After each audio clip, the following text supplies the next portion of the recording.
अपनात्मा वही सती थी आज हमारी थी। हमने अब इस काल की भांग गणी पी रखी है सभी ने। कबीर साहब कहते हैं, कबीर ये माया अटपटी और सब गट आण अड़ी, किस किस ने समझाऊं या कुआ भांग पड़ी। एक ठेके पर दारू पी के चाहे 10 कैंडिडेट आ रहे हों और सारे की एक जैसी गतिविधि एक जैसी बोल ऐसे ही चाल पाओगी। उनसे बात करके देख लो वो किसी भाषा बोलेंगे। तो यहाँ हम जो इस प्रकार की भाषा बोलते हैं किसने देखा है, देखी जाएगी फिर देखेंगे। तो ये सारे भांग पी रहे हैं इस काल की माया की। कबीर साहब कहते हैं, कबीर ये माया अटपटी सब गट आण अड़ी, और किस किस ने समझाऊं या कुआ भांग पड़ी। 21 ब्रह्मांड है इस काल के, इन सारा में कुआ, इन सब कुओं में यह भांग डाल रखी है, सब ने यही पी रखी है और यही ज्ञान ग्रहण है। स्वर्ग प्राप्ति करूंगा, MLA बनूंगा, MP बनूंगा, हर गदा बन के फिर देखिए कि बनेगा तेरा। तो ये ज्ञान आपने फाइनल मानना पड़ेगा। ये कोई डूम बाट के गीत नहीं है क्यों किसी कभी सर ने गा दिए 2 रोटी के रोले में, नहीं। ये समर्थ की आई हुई बताए हुए ज्ञान है, ये फाइनल समझ लेना।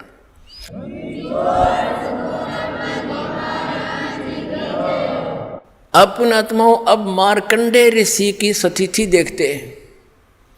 अब ये तत्व ज्ञान है और ये दास परमात्मा ने इस मार्ग का मास्टर बना दिया।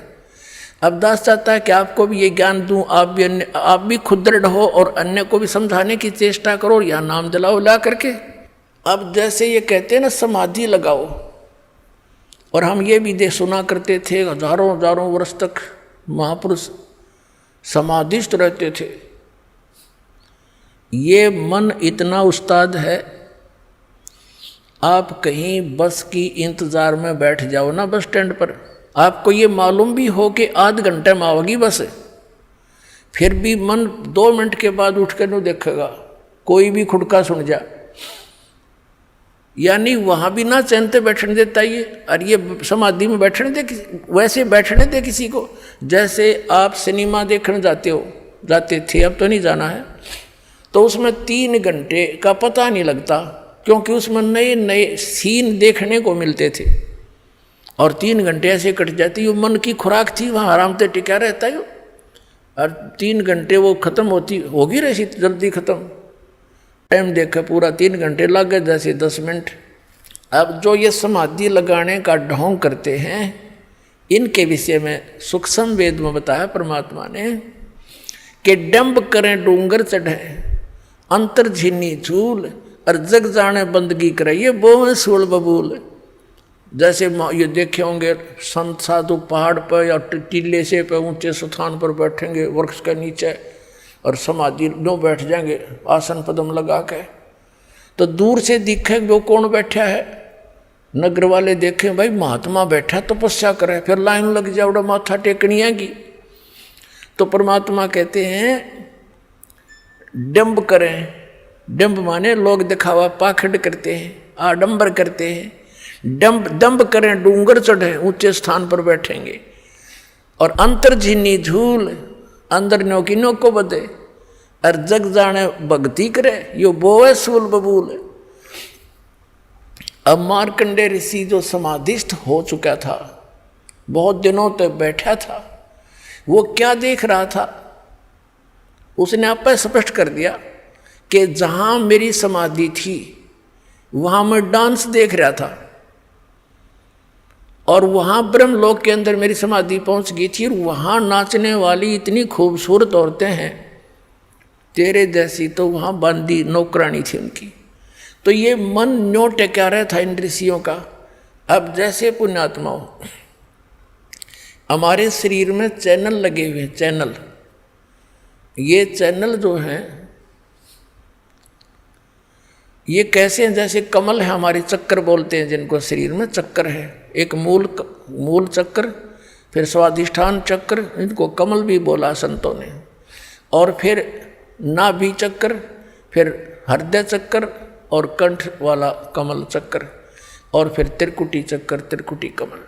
तो ये क्या है, ये समझ लो कि एक टेलीविज़न के अंदर चैनल लगे हुए हैं।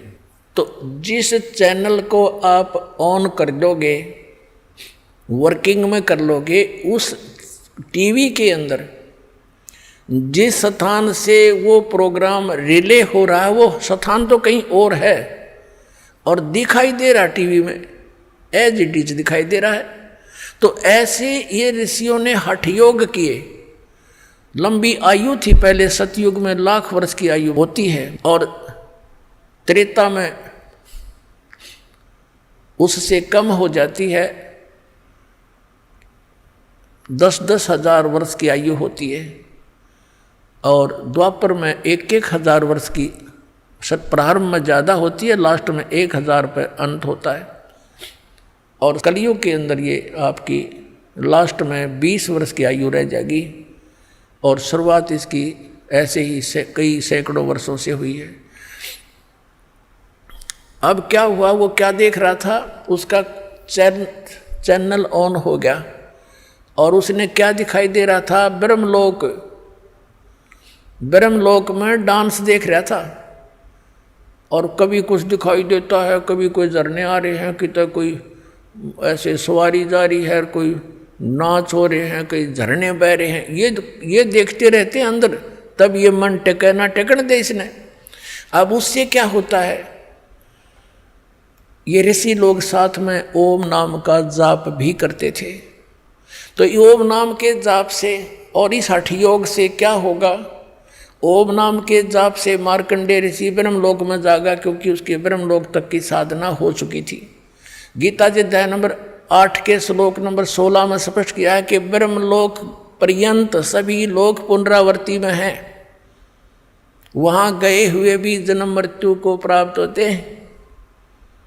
अब मार्कंडेय ऋषि अपनी साधना को मोक्षदायक मान रहा था, सबसे बढ़िया मान रहा था, उसकी भी कुछ भी ना पाइया। अब पुणात्मा जैसे गीता जी अध्याय नंबर 4 के श्लोक नंबर 25 से लेकर 30 तक यही निर्णय दिया है कि जो भी साधक जो साधना कर रहा है वो अपनी साधना को पापनाशक माने बैठा है।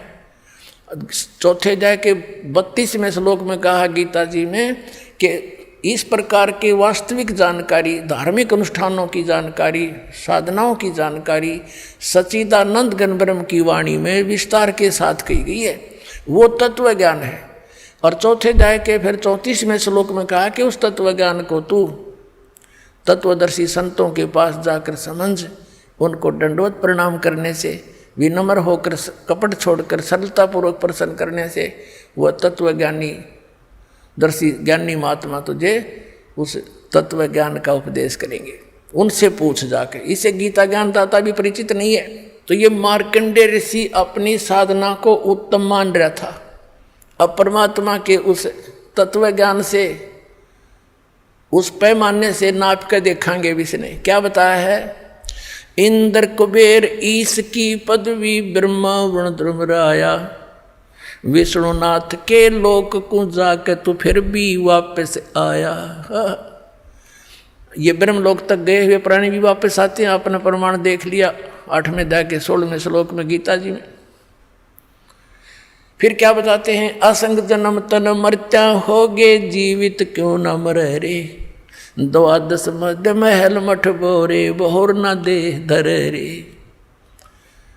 असंग जन्म तन मर्त्या होगे, जीवित क्यों न मरे रे। अब जीवित मरना क्या है पुण्यात्माओं, एक तो इच्छाओं का दमन करना।